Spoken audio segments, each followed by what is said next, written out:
It's time for Cutting Edge Consciousness with Freeman Michaels and Barnet Bain. Thought-provoking discussions and bold ideas from the edge of possibility. And welcome to Cutting Edge Consciousness. Freeman Michaels here. With Barnet Bain. Good morning. Good moment. Good moment. Good moment. Good morning. Yeah, lots going on in the world today. Lots going on every day. Thank God for that. Thank God there's lots going on in the world. Yeah, there's a few things that we were going to talk about today that are near and dear to my heart. And interesting synchronicity happened. About once a week, I cruise through international papers. Yep. So last night, I'm trolling through, and I see this item from the Irish Times. This is great. You read the Irish Times often? It depends on what I'm drinking. That's right. So I see that over the next 12 months, more than 4,000 war-weary British vets are going to be shipped forward from Afghanistan to India to deal with stress, engaging in mindfulness and meditation at the Bodhi Gaya. I'm not sure if I'm saying that correctly, but that is the Bodhi tree itself. Wow. And I thought, oh my God, what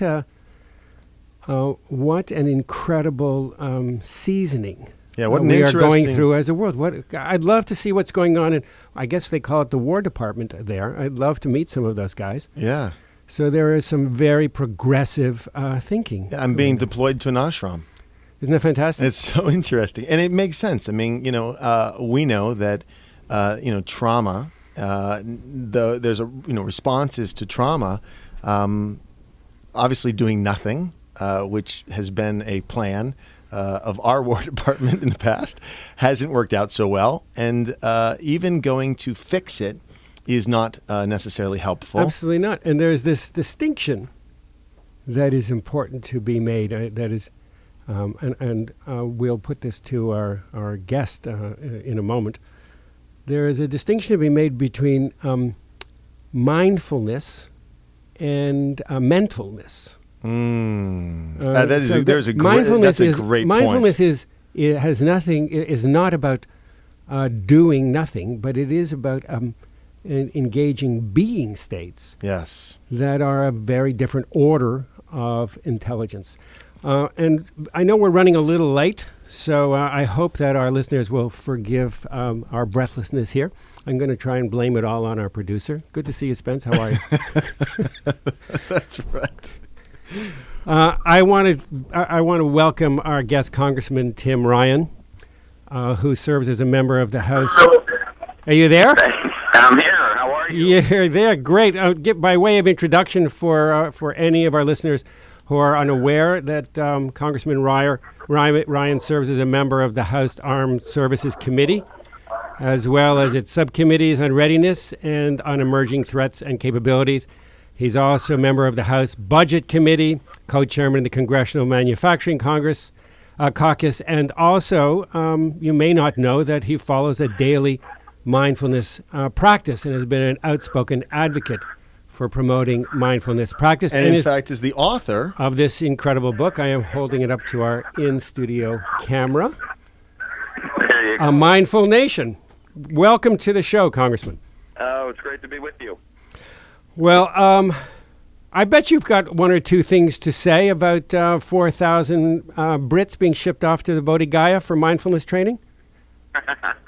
Yeah, it's nice to see people that are just open to what works. And I think we've seen it here really piecemeal at different VAs or different nonprofits that are doing work with mindfulness or yogic breathing or these things that are really having a tremendous effect. You listen to some of the comments from the soldiers who had post-traumatic stress, couldn't sleep, a lot of meds, and within a few sessions are able to sleep through the night. So it's nice to see somebody saying let's ramp this up in a big way and get 4,000 British soldiers in there, because the traditional stuff just isn't working. I mean, I'm not saying that at some point or at some levels medication isn't needed. Maybe it is, but we've got to try these other alternatives to really process the trauma that a lot of these soldiers have to deal with. And I intimated, this is Freeman, I intimated at the very beginning that the FixIt mentality is lacks a kind of respect or even reverence for what's underneath what's showing up as a symptom. In other words, so much of the, whether it's medication or even some of the psychotherapy, which I have a master's degree in psychology, the whole background in this. And while it's helpful, there's something about the mindfulness practices that, in my experience, cuts deeper than, it's not at the level of fixing. It's a different way of relating to what's being expressed, this anxiety that's being expressed, or fits of rage or anger, whatever, however it's showing up in the external experience with post-traumatic stress disorder. There's two levels. It's sort of like, one level is let's do anger management. Another is let's look, let's go deeper than that. We're not trying to manage or fix. We're going underneath it and evoking a different state wherein those kinds of inclinations can be processed. Do you know what I'm talking about? I know exactly what you're talking about, and I think that's why it has the impact, not just with veterans, but I think with anybody who's really experienced practice.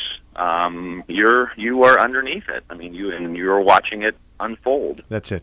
And it's developing that awareness that provides a great deal of healing and the non-judgment that hopefully you can bring to it, as well as to not try to bottle these thoughts up or bottle these emotions up, but to really look at them. And that takes the sting out of them. It defuses them in a way that pushing them down or drinking or drugs or medication or whatever just can't do. Right. Lots of studies, of course, have been done with this. Paul Ekman uses the term refractory period, and it's the vernacular for this would be like losing your mind, a state where there's no observer. And what the mindfulness practices tend to do is they're creating what you're talking about, the ability to sort of watch it, an awareness of what's going on, a self-awareness. An observer, if you will, and that evokes an element of choice. Whereas in this sort of reactive or refractory state, there is no choice. It's just the impulse has taken over, and it doesn't usually play out very well. Right. Yeah. And that's why these kind of situations, and just war in general, has such a ripple effect throughout the society, because it's not just the person who's dealing with it. It's the family, it's the kids, it's sometimes the abuse that goes along with it, the job loss. All of these things are, part and parcel of the bigger picture. And that's why I think mindfulness really, to use a military term, is a force multiplier, and the positive effects that it can have throughout society. And ultimately, what I would like to see as we move this more and more into, military and the veterans is, the average stay for a Marine, for example, in the Marines is about 5 or 6 years. So these folks come back to communities all over the country, and I think can begin to build the infrastructure for mindfulness in our schools, mindfulness in our hospitals, mindfulness for veterans, and all of these different areas. When you have somebody that would come back with the skills and training and then the mindfulness piece, like a Marine, it could be a very, very powerful transformational opportunity for us. One of the many beautiful gifts in your book, A Mindful Nation, you go very deeply into what scientists say that mindfulness can do for us. And of course, to have this represented by a United States congressman is a very different order of endorsement than Truly. than myself with my crystal headband on. And what Though it's a good look for you, Barnet. it is a very good look for me, isn't it? It's worked for quite a few years. But my point is that there is a tremendous amount of a very serious scientific work that supports the efficacy of mindfulness. There is a great deal of work around neuroplasticity and what happens in the brain with mindfulness practice. And the thickening of the prefrontal cortex. I mean, that's a really big all piece. of the science that you allude to in the book speaks to the fact that there is a different order of intelligence that we can begin to gain access to. Yeah. That may just be helpful in meeting the seemingly insurmountable challenges of our time. So you speak about it with respect not only to improving performance for our military and first responses, but also how this might increase our effectiveness in areas of as diverse as education and health and welfare. Would you say a little bit more about that? Yeah. One of the benefits of mindfulness is the ability to mobilize your attention span and put it where you want. You have you develop that capacity, like you develop the ability to, you lift weights and you get stronger, and you're able to then do things and have control of your body in a way that you maybe did when you weren't as strong. And the same thing can happen with the practice of mindfulness, with your awareness, your attention span.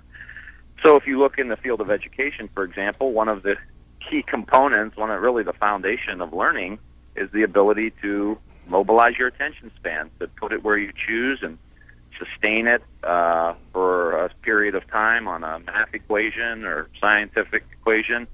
And so I think mindfulness in the schools, coupled with social and emotional learning, to begin to identify emotions as they come up, see them, become aware, see them come up, and then how to deal with them, could be a very, very powerful tool. And you look around today and all the information coming at our kids, you look at all the technology coming at our kids, Moore's Law that says, technology, at least in the area of computers, will double every 18 months. You look at the fact that the average teen is sending 3,000 to 4,000 text messages a month, plus the TV stations and the iPods and the music and everything else.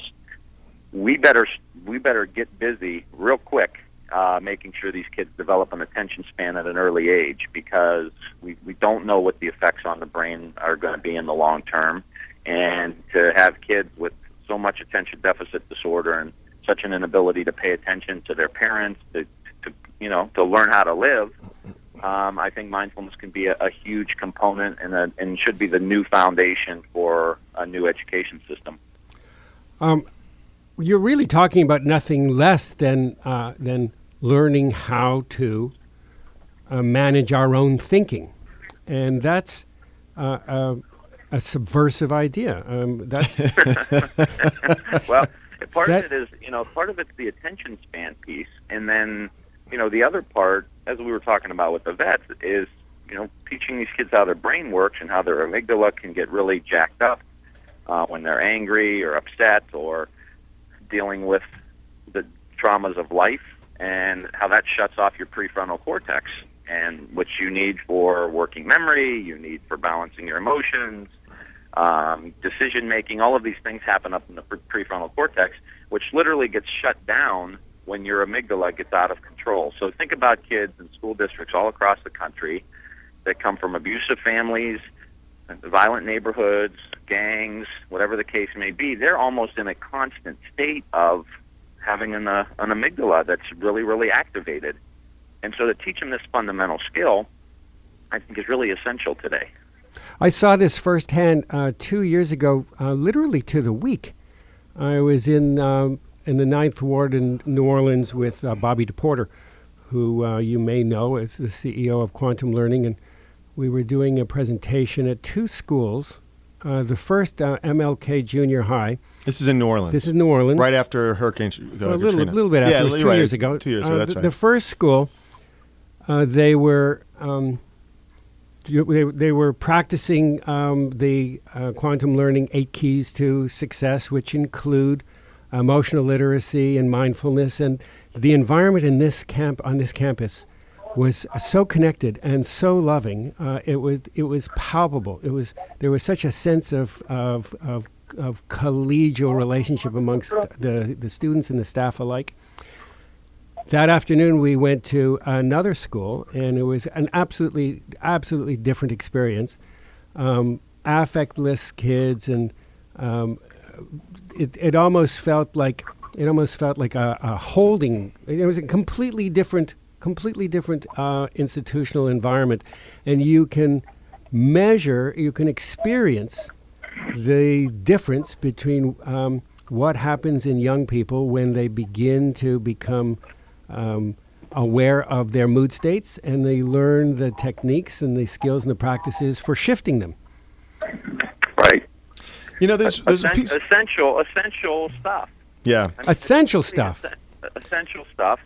And, I grew up playing football in Ohio, so I have a lot of different sports references. But you watch the Super Bowl, or you watch an athlete in prime time where the heat is on, the pressure is on, high stakes in that context, and they're able to deal with it and thrive in that environment. And that's, in essence, what we want to teach these kids, is that there's going to be challenges, there's going to be conflict, there's going to be bad things that happen, and people are going to die, and there's going to be tragedies. Life's going to be tough. The thing we have to do as policymakers and as citizens is say, well, how do we give these beautiful little kids the opportunity to go into that world with confidence, knowing that they can deal with whatever comes their way? And that's what this is all about.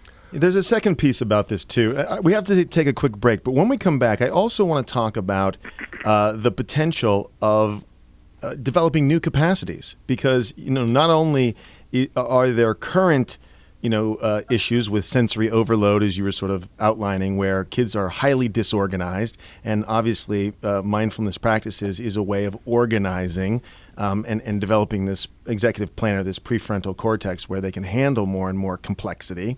But there's the possibility, too, of something yet undiscovered going forward.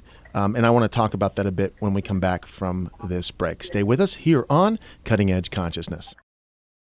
Welcome back to Cutting Edge Consciousness, thought-provoking discussions and bold ideas from the edge of possibility. Glad you stayed with us. This is Barnet here with Freeman and our guest, Congressman Tim Ryan. Before the break, we were about to launch into an exploration of what policymakers see, or specifically what Congressman Tim Ryan sees in store for policymaking vis-a-vis introducing mindfulness to all the areas of challenges that face our country.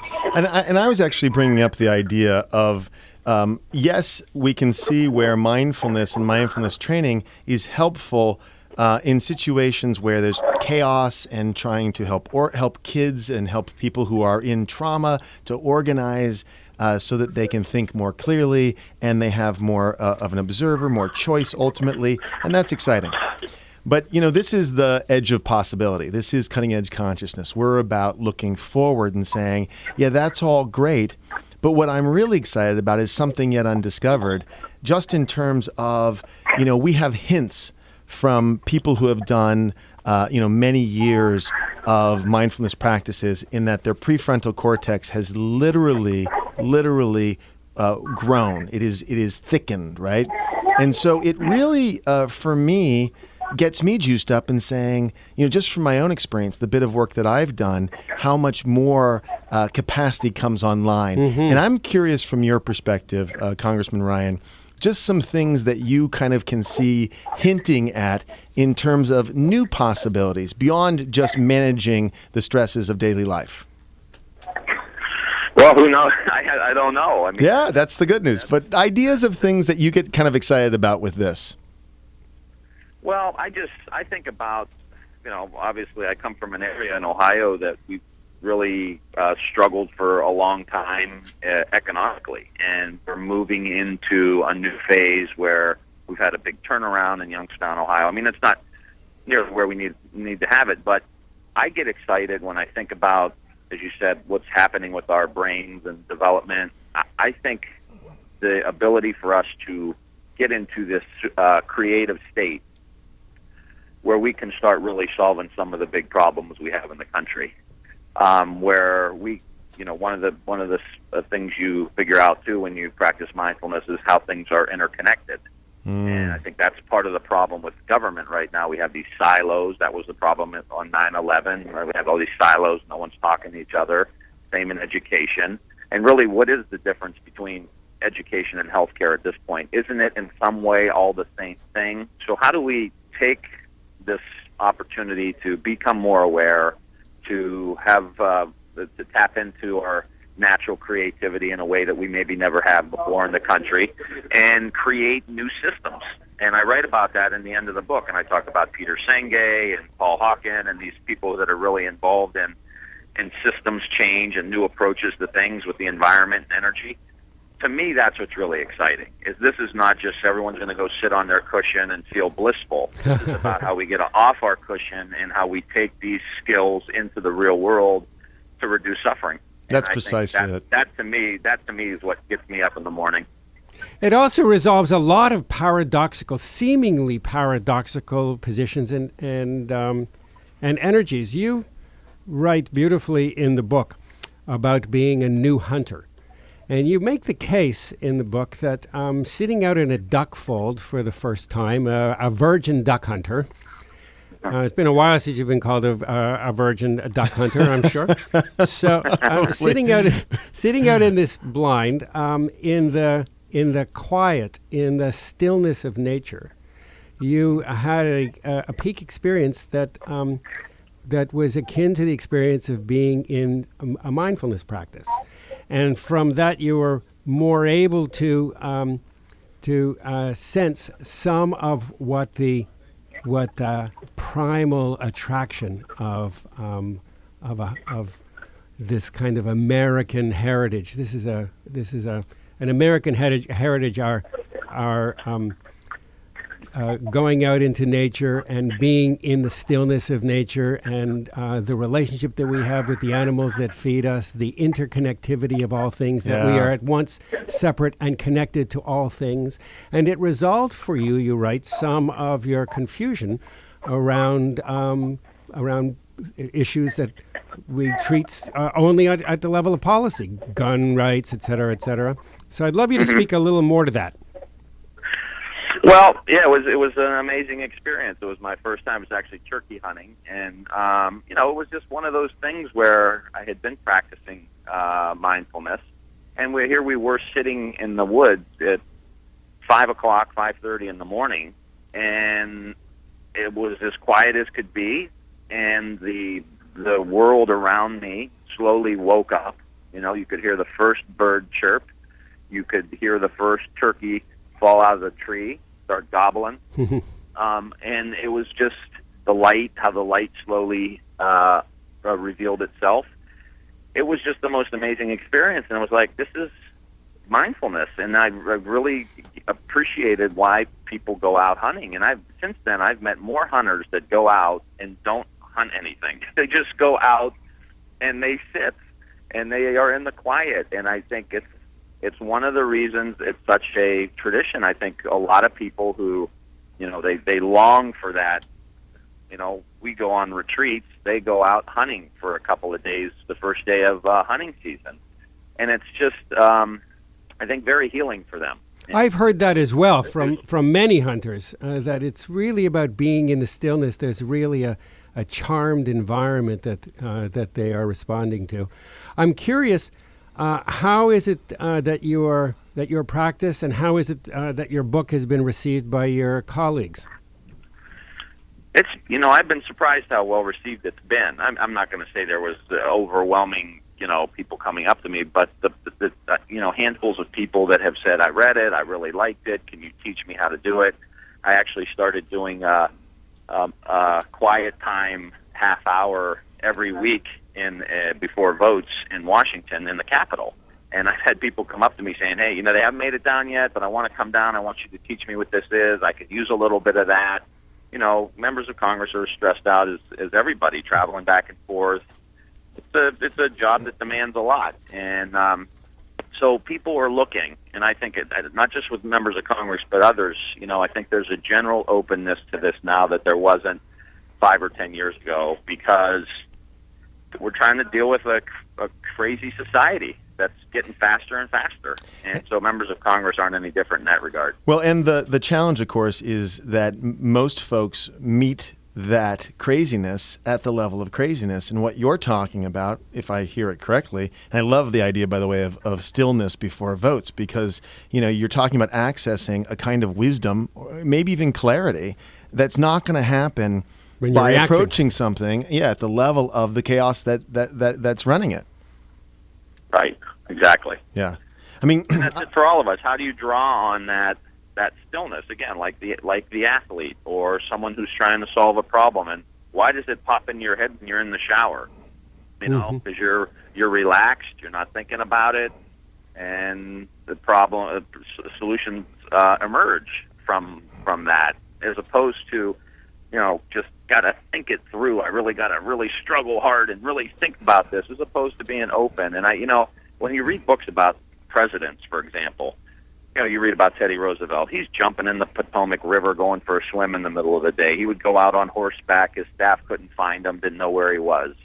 Kennedy went on the boat or to the beach. Eisenhower played golf. I mean, Reagan went to his ranch. I mean, there was people who took time to have some space. And one of the fears I have today is that we're getting away from that. We don't have enough of that time because it's all about profits and productivity and more work and more this and more that. For those of our listeners who may be asking themselves the questions, well, how does this reconcile or not with my religious views? How would you respond to them? This is a basic human capacity that you have, the ability to be aware and to practice mindfulness. Which is one of the reasons it really resonated with me. You don't have to believe anything. You don't have to change your beliefs. You don't have to join a church. You don't have to renounce Catholicism or whatever religion you practice.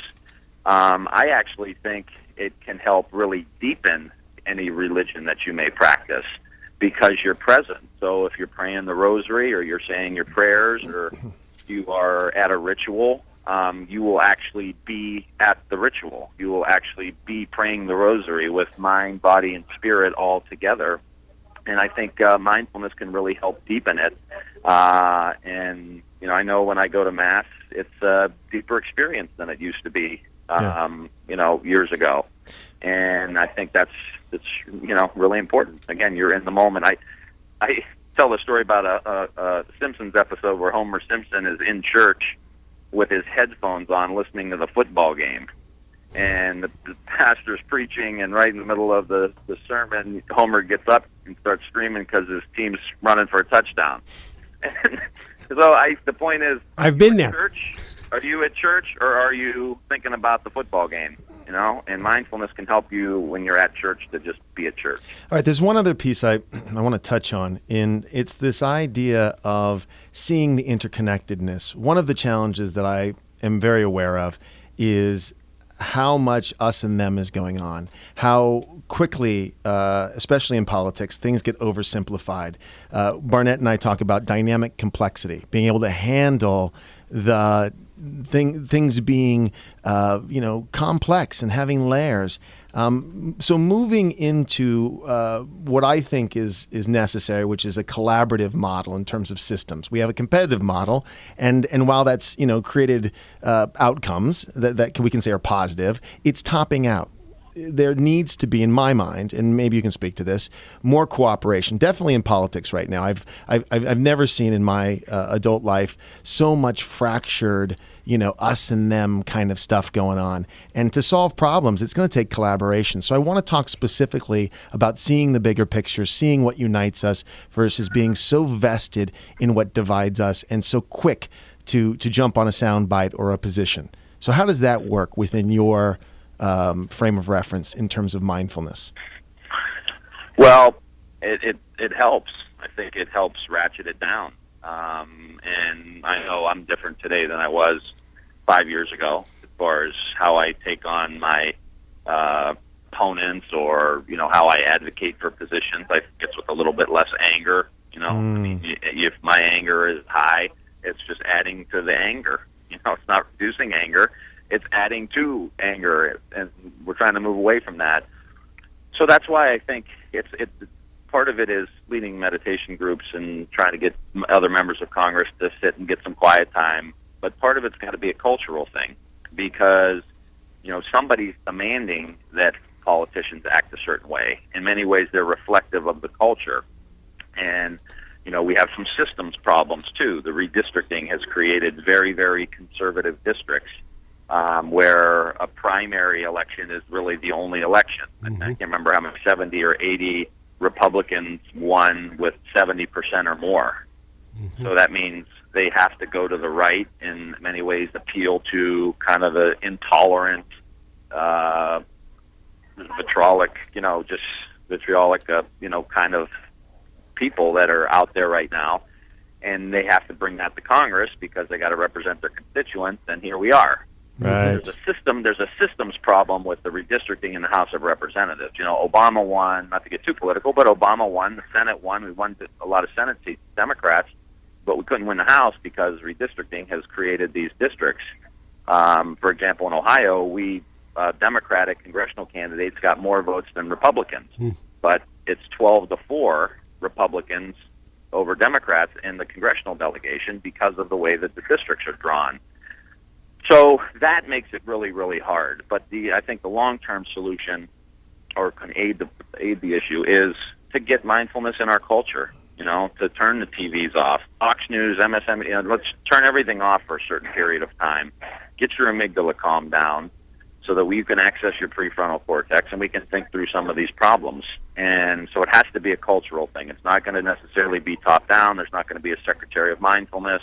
John Kabat-Zinn is not going to be the first secretary of mindfulness. There's not going to be a department of mindfulness. It's going to be an organic thing that's slowly happening in schools and hospitals and VA centers across the country, and that will then change the culture. And I guess lastly, when that happens, then voters won't think that they need to agree with their member of Congress 100% of the time.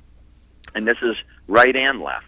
A member of Congress represents 700,000 people. A president of the United States represents over 300 million people. You're not going to agree with him or her 100% of the time. So, get off it. Well, I'm very optimistic that we are in this very, very dramatically shifting consensus, that everything seems to be up for grabs. We would not be having this kind of conversation with a member of Congress were it not so. That things are looking very, very good. There's all sorts of disruptive challenges that we are facing. And we seem to be meeting them with, it's a little messy at times, but there is, in the broadest perspective, there's a kind of equanimity at the end of the day. There are some exceptions, but we seem to be moving in the right direction. That this mindfulness has become and is quickly ever more becoming, how's that for some mangled English, a mainstream conversation, is incredibly, incredibly good news. It's exciting. It's very exciting. It's really exciting. I know that you've got to run, and I'd love you to share with our listeners where they can learn more about what you're up to, where you're going to be appearing. Of course, they can just turn on the news for much of it, but if there's a website that you'd like to share, we would appreciate it. You can go to a Mindful Nation website, or you can go to my congressional website too, timryanforcongress.com, and just stay in touch. And I'm in Miami today, speaking at a book on Saturday, and doing mindfulness in the schools. I'll be out in L.A. For the launch of a new magazine called Mindful, which is about secular mindfulness, which I encourage everyone to go out and get. The first copy is out, and it's an amazing magazine that really, a lot like my book, covers the whole gamut. It's from education to healthcare, who in pop culture is practicing mindfulness. It's really an amazing, amazing magazine that I think is really going to help shift the consciousness further. And then I'll be at Wisdom 2.0, which is a mix of some of the top technology folks from Silicon Valley with some of the top wisdom folks like Jack Kornfield, John Kabat-Zinn, and Sharon Salzberg, and kind of the A team of the mindfulness movement. So it's going to be a busy couple weeks, but it's going to be very exciting. And I'm considering running for governor in Ohio too, which would, really, I think, provide a lot of opportunities too to really, raise the level and make a big difference. So we're going to have a busy few weeks and a busy few years, I think. Well, we look forward to... stay mindful through all of it. Yeah, just stay centered on it. And we look forward to continuing this conversation with you over the next few years. We may run into you at the Mindful Magazine event. And until then, we thank you so much for joining us today on Cutting Edge Consciousness, and we look forward to the next time. All right. Take care. Thanks, guys. And for those of you listening, stay tuned because we'll be right back after these messages. Welcome back to Cutting Edge Consciousness, thought-provoking discussions and bold ideas from the edge of possibility. And welcome back to Cutting Edge Consciousness. Freeman Michaels here with Barnet Bain.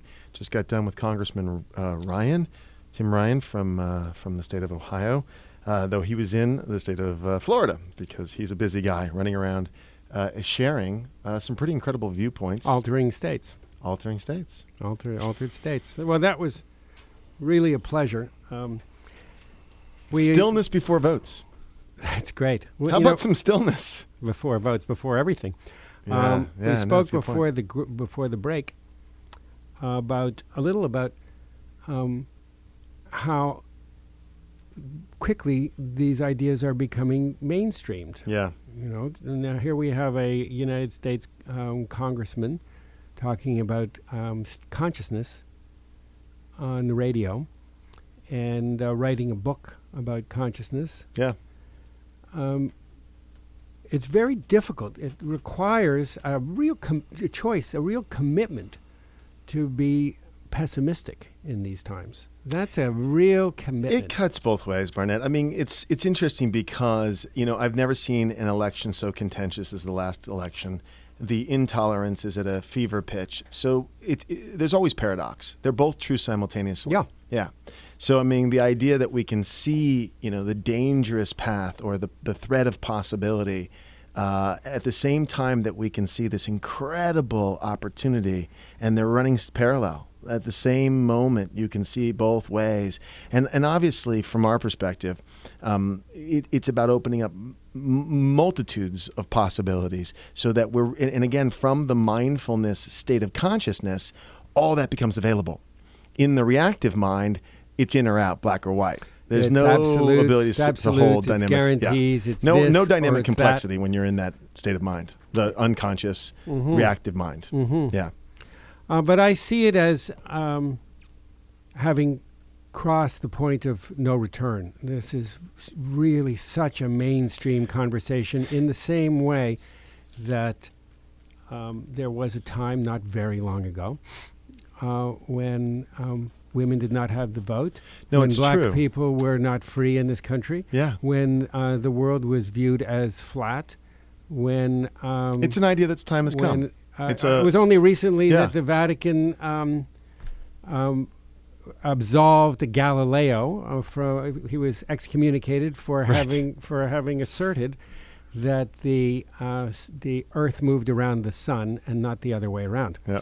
So, what is popularly understood as the way it is, right, continues to evolve and continues to shift and continues to morph. And evolution is not always progress.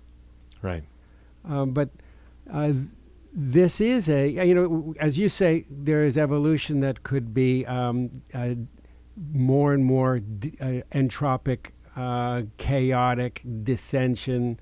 And at the same time, there is an evolution that is moving towards adding more capacity and new gifts and new talents and the discovering of new abilities. And I think, yes, you're right, both are true. Yep. But I think that the world is moving and progressing towards more and more empowered states. Well, we're committed to that. I mean, part of what generates that is a commitment to a vision of the future, and not just moving the furniture around, as you like to say, on the Titanic. Not just moving like, oh, we're sinking. Well, let's move the furniture around. We're really vested. We're in the front of the ship at the bow, looking forward towards possibilities, even ones we can't see yet and only have a hint of, because obviously there's tremendous opportunity. And this is, I like his perspective, kind of looking back and looking forward simultaneously, saying, wow, for all the things that we've generated that have created the chaos, there's an opportunity here. But also looking forward, saying, what about new systems yet undiscovered that could blow open an entire paradigm, that could really shift the way human beings view themselves and the world around them. And his book, A Mindful Nation, is a vision. Is a vision, and it is absolutely a treasure chest that is packed full of all of the research and all of the resources and all of the leading edge studies and all of the areas where mindfulness practice is applied and engaged and where it is making a difference in the world. And I would challenge somebody to come away from reading A Mindful Nation without having their sense of what is possible dramatically change. It's absolutely true. It's interesting, too, because a part of me really wants to be vested in politics. We've talked about this. Personally, I've backed off it because it's so contentious. At least this last maybe couple of elections, few elections, have been that way for me. What I want to get behind is leadership, not power struggles, right? What does that look like? Well, it looks like Tim Ryan. I mean, this is a level of personal ownership and leadership where he's standing for something that is, we talk about a vision that when it's a generous offer, people can jump on board. And his offer is so generous. There's nothing about it that feels like a finger wag. It's just an opening. It's just an opportunity to explore something that could be of value and service. And that's a really beautiful thing. That can get me, I would love to see politics be about leaders representing visions that I can jump behind. What has happened for me is that the leaders, it's not leadership, it's power struggle and it's ideology. So there's this lack of new options. I mean, people say this all the time about politics.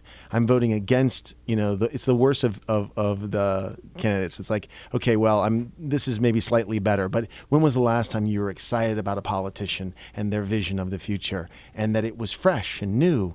That's exciting to me. Well, let me, I want to comment on that a little bit. Sure. What it stirs for me are not the limitations of a future and outside of myself, of an extrinsic future. It's not my sense of limitation, the ceiling that I have on vision for country or for civil discourse. Yeah. It stirs for me a deep insight. I use it as a mirror.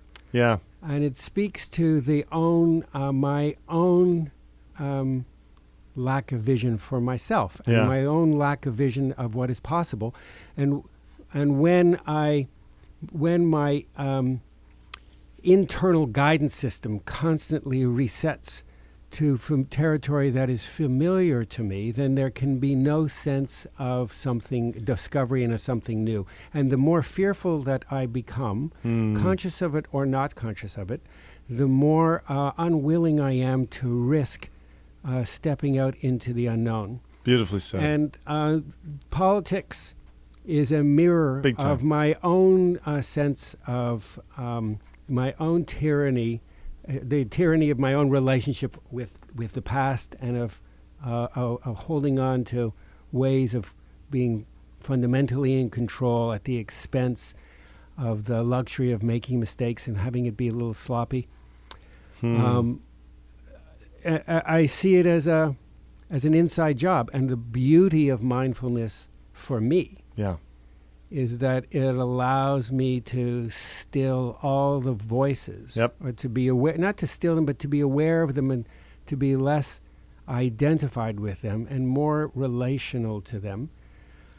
And finally, it helps me be less reactive to what is going on outside of me, whether it's heavy traffic or the political discourse or what I see as the lack of civility that happens in our media and in our news broadcasts and in amongst our leaders. Mindfulness allows us to lead ourselves to a sense of peace and to become better equipped to deal with the challenges of life. So until I become more effective of dealing with myself, I really am not terribly well served in looking to outside forces and leaders and saviors. Right. I'm with you 100%. You know, the thing that opens up, in my experience, why Tim Ryan is, in my experience today, is a portal of possibility has opened up that he represents. That's it. And I am really aware of how much the us and them, discourse is a mirror that reflects my own inner struggle. My whole... And Tim Ryan reflects our own inner possibility. That's what I'm saying. It's a portal of possibility that he's representing. Otherwise, he wouldn't show up in my experience. So he's a mirror of some little kind of hole in the Swiss cheese of my own construct of how the world operates and how the world works. And absolutely. So it's a lot more porous now than it was not very long ago. And I've talked a lot, so again, going back to the leadership, my work, your work, about what does it mean to be a leader in my own life, in my own, with what's showing up. What part of me is making the decisions? Is it a part of me that can hold all these fragmented parts, the little reactive aspects of me, the part of me that's easily triggered and so forth and so on? Can I hold that with a sense of it's okay? In relationship to what? Well, in relationship to a vision, in relationship to wanting to generate and create something that is a higher potential. I know if I reorganize the furniture what I'm going to get. I know if I keep tracking back what's going to happen, because it's a replay. It's a repeat of an old story. What you're talking about... So do people in government, and so do people in industry, and so do people everywhere, I believe, have more or less the same point of view as you and I share. So I don't think it's about having a higher vision, or I think it's about the higher vision is I don't know. Yeah. That is the higher vision. It's not I know better. No, that's right. It's I don't know, and maybe there are capacities that we can access that will engender innovation and possibility that will fill in the vacuum of I don't know. That's the messiness. But it is so, we are as individuals and as a culture so bound up in the control of things. There's so much fear of it becoming undone. Yeah. That it makes it very, very difficult to do that. But I want to just repeat this last piece. I don't think it's about so I can have a vision that is better, works better than yours. No. But it's about having a sense of responding to the challenges of being alive in relationship with a consciousness that is greater than the one that I'm operating out of. I'm talking about a vision that's a sense of possibility that is not tied too tightly, because it can't be. I don't know. We call it the sacred I don't know. Inherently, it's messy. And part of this, in my experience, especially in my experience as a man, this idea that failure, the shame involved in failure. Look, you and I have said this many times that, first of all, failure even as a term is probably inaccurate. On the way to the famous line about Edison had to, quote unquote, fail 30 times before he succeeded at creating the light bulb. I mean, we understand that part of innovation is wandering into the dark, into the unknown, and tripping a few times. That's the game. So if we're going to move towards something new and innovative and exciting, yet unknown, it's going to be messy. It's not going to all be tucked in. I don't know is not always easy. But to get there, it takes a level of leadership within our own skin, the observer, the ability to make good decisions, to still all the monkey mind, to still all the voices shouting in our ear that it ought to be one way or another. Enough, just enough, that a kind of wisdom can arise. Even the language is challenging. Yeah. Because you and I, we both use this language about leadership, and I have a friend who has tremendous financial challenges, has not paid a mortgage for many months, has a child who's very ill,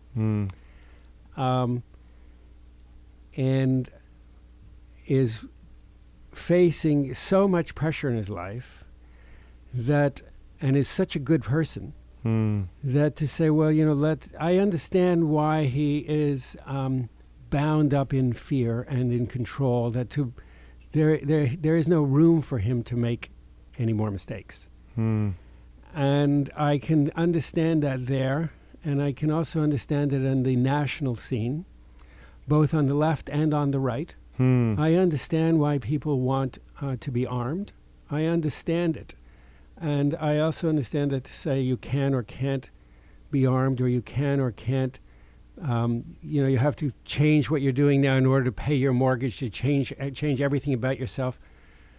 I understand how fundamentally terrifying that is, and the response to it isn't in the known, but it may just be, we may just have access to it through things like Congressman Ryan is suggesting with mindfulness. At least it allows us to be in touch with absolutely new skill sets. Beautifully said. I think we've run out of time with that. And with that, we have to say goodbye, but we thank you all for tuning in. We invite you to keep coming back to Cutting Edge Consciousness. Thanks for listening.